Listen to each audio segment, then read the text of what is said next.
মাঠের দাবার চাল তো বোঝা গেল, কিন্তু যখন ম্যাচ শেষ ওভারে গড়ায়, যখন গ্যালারির হাজার হাজার মানুষের চিৎকার আর উত্তেজনায় বোলারদের হাত কাঁপে, তখন মহেন্দ্র সিং ধোনি কিভাবে পাথরের মতো শান্ত থাকেন? ধোনির সাফল্যের দ্বিতীয় স্তম্ভ হলো তার অবিশ্বাস্য প্রেসার ম্যানেজমেন্ট এবং ম্যাচ ফিনিশ করার এক অনন্য মানসিক রসায়ন। আইপিএল এর ইতিহাসে বহুবার দেখা গেছে শেষ ওভারে জয়ের জন্য দরকার 15 বা 20 রান।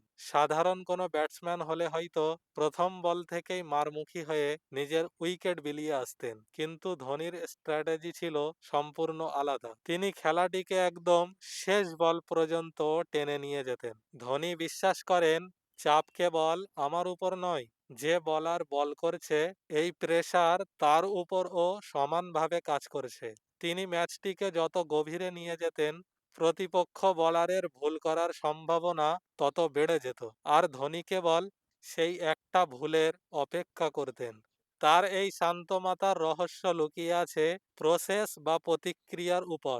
ধোনি বরাবরই বলেন, ফলাফল নিয়ে ভাবলে চাপ বাড়ে, কিন্তু যদি আপনার প্রতিক্রিয়ায় স্থির থাকেন তবে সাফল্য ধরা দেবেই। মাঠের ভিতরে যখন চারিদিকে ডামাডোল, ধোনি তখন নিজের হার্ট রেট নিয়ন্ত্রণে রেখে ক্যালকুলেশন করেন কোন বোলারের কয়টি বল বাকি, উইকেটের কোন দিকে বাউন্ডারি ছোট, আর কোন বোলার চাপে পড়লে ওয়াইড বা ফুল টস দেয়।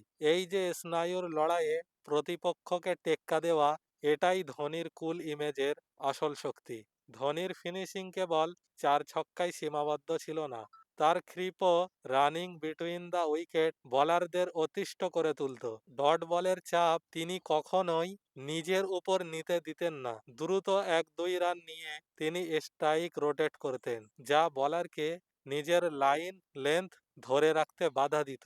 চাপের মুখে বোলার যখন বুঝতে পারে যে মার না খেয়েও সে রান দিচ্ছে, তখন সে নিয়ন্ত্রণ হারিয়ে ফেলে। ঠিক তখনই ধোনি তার চেনা হেলিকপ্টার শটে খেলা শেষ করে ড্রেসিং রুমে ফিরতেন। নিজেকে এমনভাবে ঠান্ডা রাখতেন যেন কিছু হয়নি। এই স্থিতিপ্রজ্ঞ মানসিকতাই চেন্নাই সুপার কিংসের ড্রেসিং রুমে ছড়িয়ে পড়ত।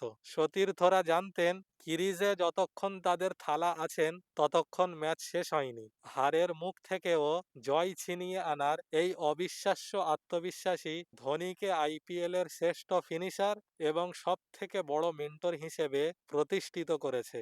ধোনি নিজে কিভাবে ম্যাচ শেষ করেন সেটা তো আমরা দেখলাম, কিন্তু একজন ভালো সেনাপতি কি শুধু নিজেই লড়াই করেন, নাকি এমন এক বাহিনী তৈরি করেন যারা অসাধ্য সাধ্য করতে পারে?